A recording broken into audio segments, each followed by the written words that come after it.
El Josep Maria és l'autor de Bombolles, Serveis Addictes, on parla del vincle entre la sensibilitat i les addiccions, on deixa un missatge clar: ningú està sol. Sempre hi ha un camí per sortir de l'addicció. No us perdeu aquesta entrevista carregada de sinceritat i aprenentatge. I de nou, benvinguts a Eufènix Barcelona.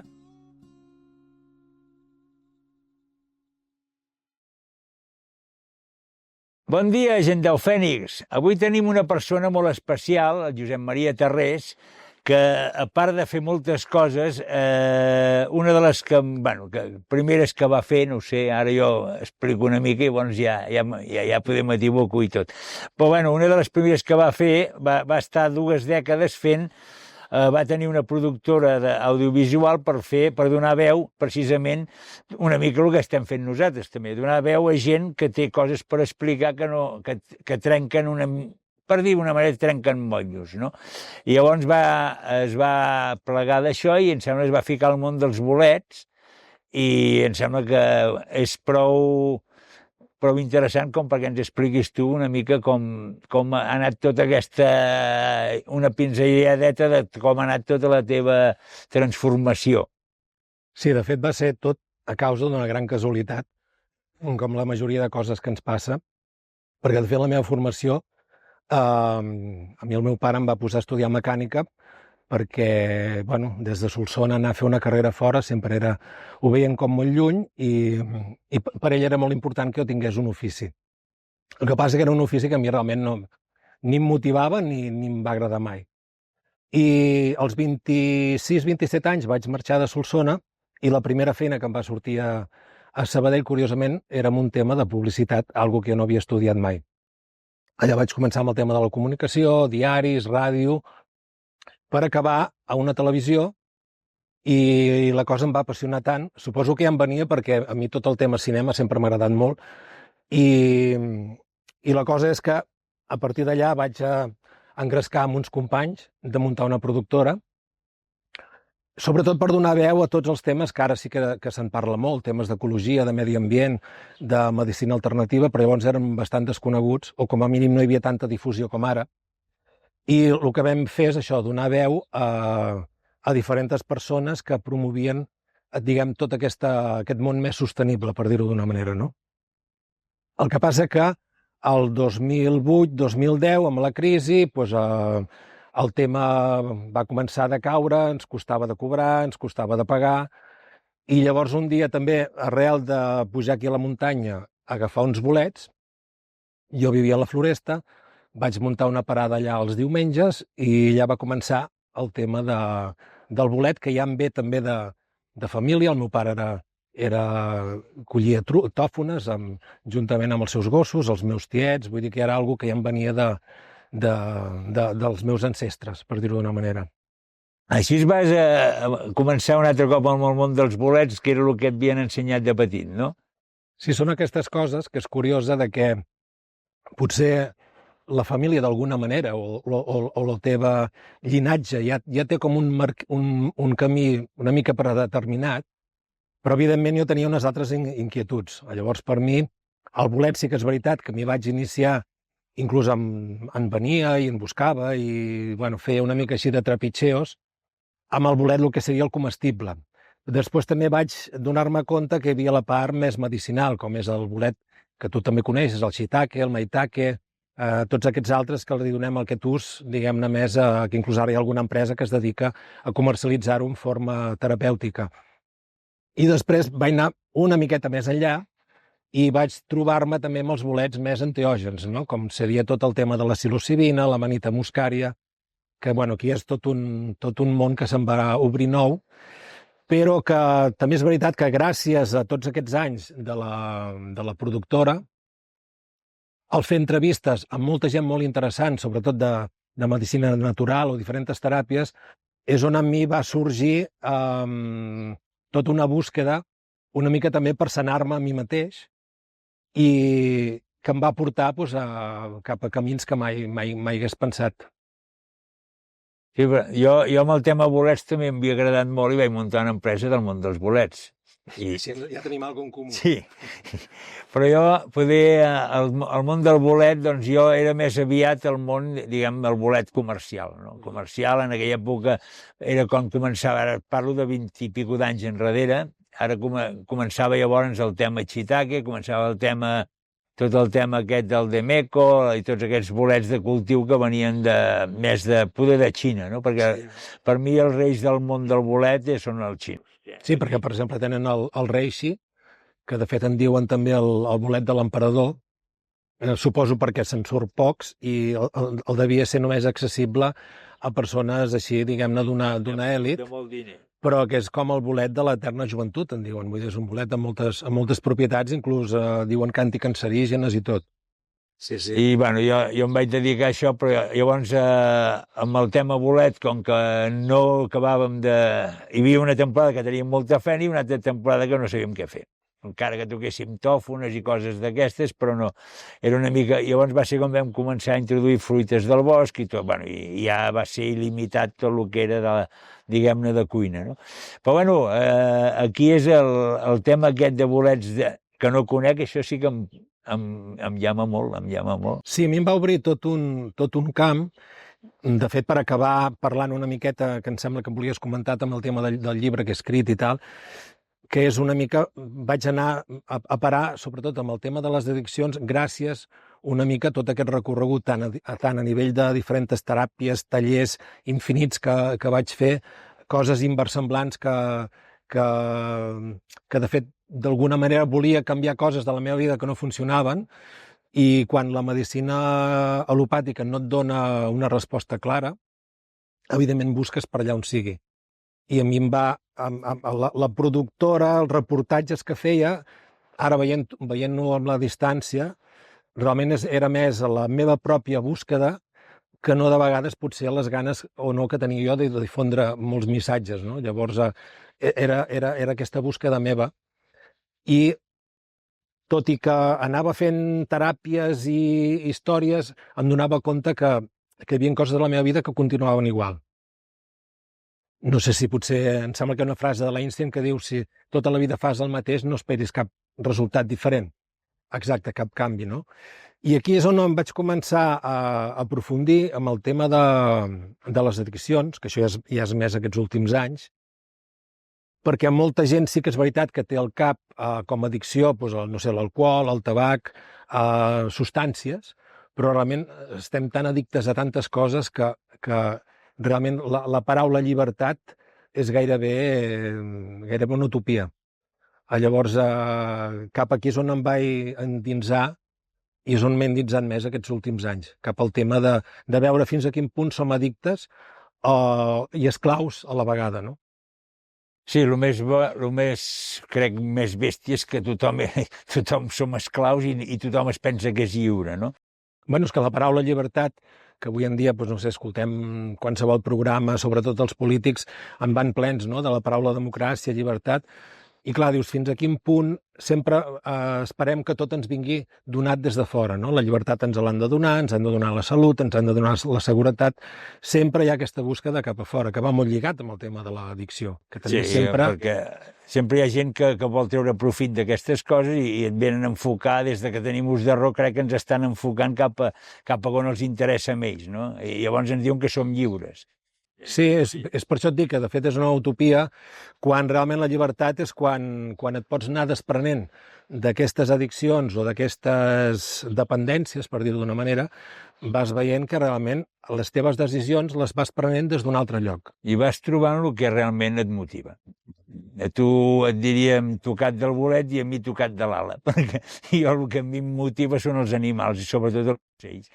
I, bueno, i ara estic jo amb el món dels ocells i tu amb el món dels bolets. Però bueno, jo ho faig més com a afició i tu has fet més una mica com per trobar-te tu, i també tinc entès que has fet un llibre, no?, sobre addiccions i tot això, i m'agradaria que ens fessis una mica explicar tot això. Sí, el llibre Bombolles, cervells addictes.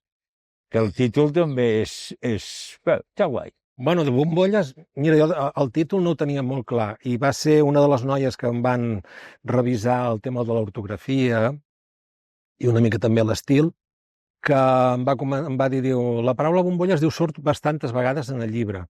I em vaig donar compte que realment tenia molta importància aquest nom, perquè quan un surt d'una addicció, curiosament canvia de bombolla. És a dir, segurament, per mi bombolla és una mica el teu entorn.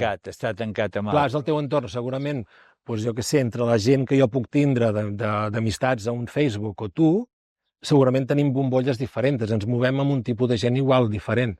Però sobretot, jo ara ho veig que quan, no sé, per exemple, la meva època de fumador, la majoria dels meus amics eren fumadors.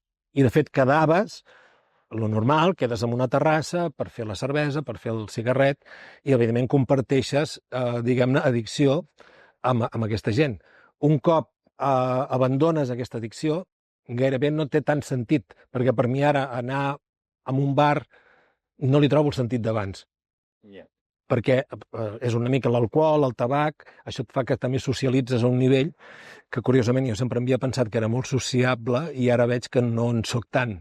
D'alguna manera et tornes més selecte a l'hora de quedar amb qui vols quedar i la millor per parlar de temes o compartir coses que ara per mi tenen més sentit, no? I el llibre aquest explica una mica com superar aquestes addiccions i tot això, suposo, no? Sí, perquè jo he tingut addiccions de tota mena, curiosament, per mi les més fortes que hi ha són les drogues legals, entre cometes. Tabaco és... Clar, jo l'he deixat 3 vegades i... No, és molt complicat. Cada vegada que l'he de deixar m'he d'encomanar a tothom. És molt complicat, és una... jo he parlat amb algun psicòleg o psiquiatre que diuen que és tan o més difícil que la cocaïna deixar el tabac del tot. A més, jo requeia una i una altra vegada que això també fa que la teva autoestima, el sentit de culpabilitat, cada vegada és com caure, i una mica com el tema del teu podcast de l'Au Fènix, no? de tornar a renéixer i tornar a començar de nou, no? I això de vegades cansava, és com molt cansós, de que arriba un punt que dius, hòstia, potser ja és hora de que aquesta sigui la definitiva, no? A més, en el llibre recordo que vaig trobar una cita d'un alcohòlic anònim que deia: l'alcohol ha escollit les meves nòvies, l'alcohol ha escollit els meus amics. O sigui, m'agrada fer molt èmfasi en aquest punt en què a l'hora de prendre les decisions, les substàncies que prenem, les addiccions que tenim, evidentment, com que tot és aquest excés de dopamina que va parar aquí al lòbul frontal, que és on prenem les decisions, clar, doncs no sempre les decisions que prens des d'aquest punt són les adequades per tu millor arribar a la fita o objectiu que tenies més o menys prefixat, no? Llavors, tot el tema de procrastinació, entres en un bucle de deixar les coses més un dia per l'altre. Ja no parlem si poses, vaig tindre també en la meva època una mica de Maria, evidentment llavors aquí ja encara la dispersió és més exagerada, és total. No, jo el tabaco l'he deixat 3 vegades, després de 6-7 anys de no fumar. Jo sóc incapaç de fumar els 5 cigarrets, que són fantàstics. Si fóssim capaços de fumar 5 cigarrets al dia, quan acabes de dinar, aquests cigarros que són... Però llavors ja fumes i no saps ni el per què. Jo no he estat mai capaç de fer-ho. Fins al punt que quan portava 6-7 anys i m'hi tornava a enganxar, sempre pensava, que això ja ho domino, ara em faràs només els 4 o 5 cada dia, llavors menges de pressa per poder fumar, i va arribar un moment que al final ja et tornes a fumar. Fins al punt que jo em feia dir el president dels gilipolles. Perquè, ja després de 7 anys de no fumar, tornar-hi ja és delicte. I fer-ho 3 vegades ja no és delicte, ja és ser president dels gilipolles. Sí, a més, tot és una gran hipocresia, perquè, de fet, tant tu com jo som més de la generació aquesta de que potser com a icones teníem en el seu moment el vaquero de l'oeste... Sí, que si no fumaves no eres home. Exacte, era com un símbol més de virilitat. Jo recordo que el meu pare ell mateix em convidava a fumar els diumenges, o quan estaves allò que no estaves una mica apàtic, et donaven la quina San Clemente, que da ganes de comer, i llavors era com una societat que de fet ja t'empenyia molt cap aquí. Ara ha estat molt mal vist, però llavors en aquells moments era com normal. I veteranos cosa de hombres, i aquells anuncis que dius, hòstia, que gairebé o ho feies o no eres home, no? Eres nen, fins que no bevies conyac i fins que no fumaves no eres... Sí, era com la iniciació, el ritual, per passar gairebé una mica de nena a home, realment és així. I clar, això amb el temps et vas donant compte que, bueno, que realment sí que hi havia llavors una incitació, diguem-ne, a aquest consum, però ara també hi és encara que soterrat, perquè encara no fa molt, un dia recordo que parlava amb una mare que el seu fill havia set el seu aniversari, i em comentava, sí, els hem anat a comprar el cava per nens. Doncs què vol dir el cava per nens? Sembla com que ja, d'alguna manera, associem festa amb alcohol. En aquest cas cava, que no tenia alcohol, però sí que estem donant un missatge gens subliminal en què realment en una festa hi ha d'haver-hi alguna substància per desinhibir-nos, no? Que és una mica el que potser en aquells moments l'alcohol, quan teníem 14-15 anys, anàvem a la discoteca i ningú s'atrevia a sortir a la pista si no portava un parell de cubates com a mínim. Perquè si no, sempre tens la sensació del ridícul, no? Exacte. I l'alcohol te la treu una mica, aquesta sensació. Exacte. I en el llibre sí que és veritat que explico molt el meu recorregut, de com des de la infància fins ara en aquest moment, i bueno, explico una mica, sobretot també possibles... Jo penso que no hi ha una manera una teràpia que vagi bé per tothom, és gairebé impossible de trobar. He parlat amb diferents psicòlegs, alguns més alternatius, alguns que fan més la psicologia, diguem-ne, més actual, però cadascú penso que ha de trobar el seu camí. Sí que és veritat que de fons hi ha d'haver aquesta motivació. O sigui, el primer pas, lògicament, és donar-te compte que tens un problema i que vols sortir d'aquí, no? Penso que és el primer pas. Els mussols sabem que cuidar el planeta comença pels petits gestos, com fer clic a subscriure i donar suport al nostre vol.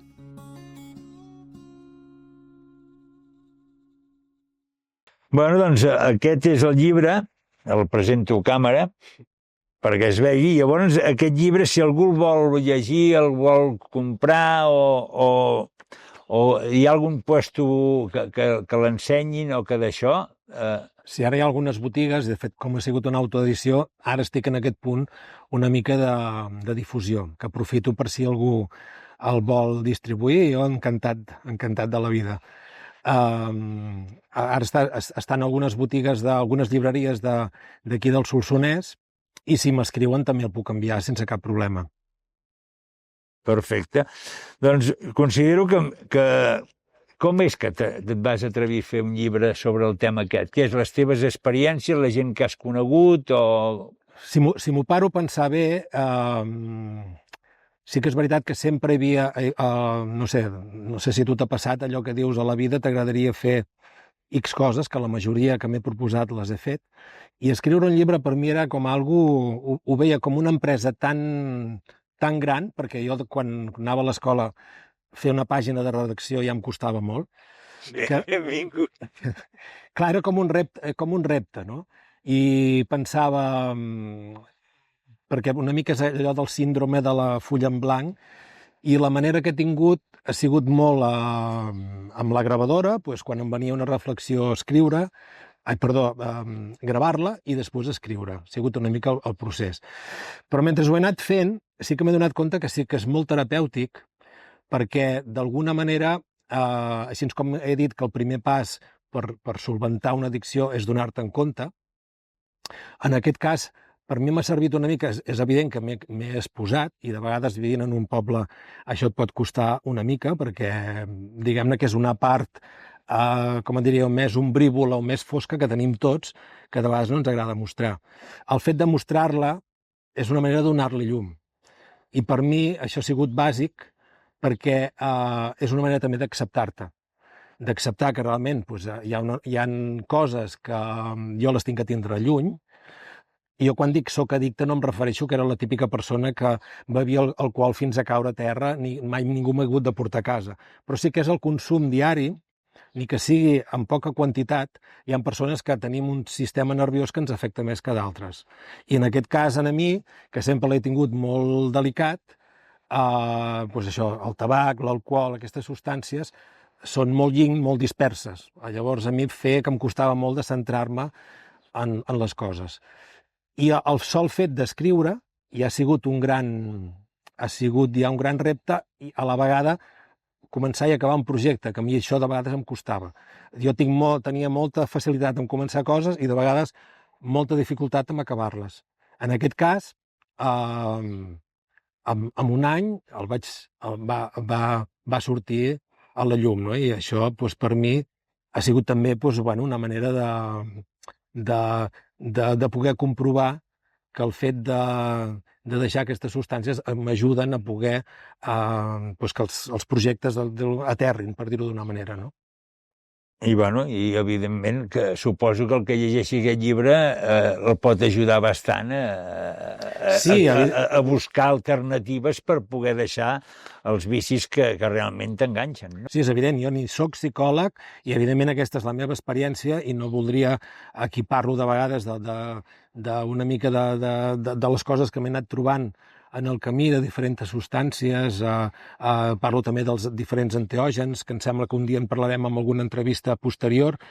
No és un camí que ningú l'ha de fer, ni molt menys, és el meu, i inclús no només he mostrat el meu exemple, sinó que en el llibre hi ha des d'una persona que té problemes o ha tingut problemes amb el menjar, que avui en dia hi ha moltes noies i nois jovenets que el tema de l'anorèxia o bulímia. Després també parlo d'una droga molt legal, com és el fentanil, que també d'un noi que arrel d'una hèrnia discal, em sembla que era, que li van començar a donar i al cap d'un mes ja estava addicte i que li han destrossat la vida, per dir-ho d'una manera, no? O també la introducció la fa una noia que ha tingut problemes amb l'heroïna fins al punt de viure al carrer, no? Llavors, no només hi ha el meu exemple, n'hi he posat d'altres, i també no només una manera de sortir-ne, sinó també diferents, no? Llavors, una mica cadascú, pel seu tarannà, ha de trobar la seva. Però sí que és veritat que si hagués de dir alguna cosa com a prioritat, seria que has de tenir una motivació i sortir d'aquests missatges que normalment quan vols sortir d'una addicció, normalment tot el teu cercle més proper d'amics, és el típic, no?, que a mi em deien hòstia, però si deixem el tabac que et dona plaer o l'alcohol, quin sentit té aquesta vida, no? És com volguem dir, tot el que ens dona plaer, per dir-ho d'una manera, ens ho prohibim o està prohibit o ens causa algun mal, no? Clar, la cosa és que jo també havia tingut aquest relat, però també et dones compte que ara sí que és veritat que no tinc aquestes pujades i baixades, com de vegades et pot donar, tu saps, no? Si vas una mica alegre, evidentment tens una eufòria i una manera d'estar que no és momentània, però després també ve al contrari, que també baixes fins a inferns de vegades molt foscos, no? Doncs la vida es converteix en una espècie de nòria que puges i baixes.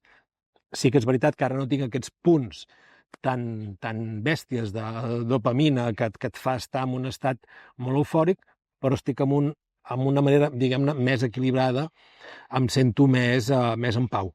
Bueno, doncs, una mica se m'ocorreix poder una de les preguntes que faria tothom, no?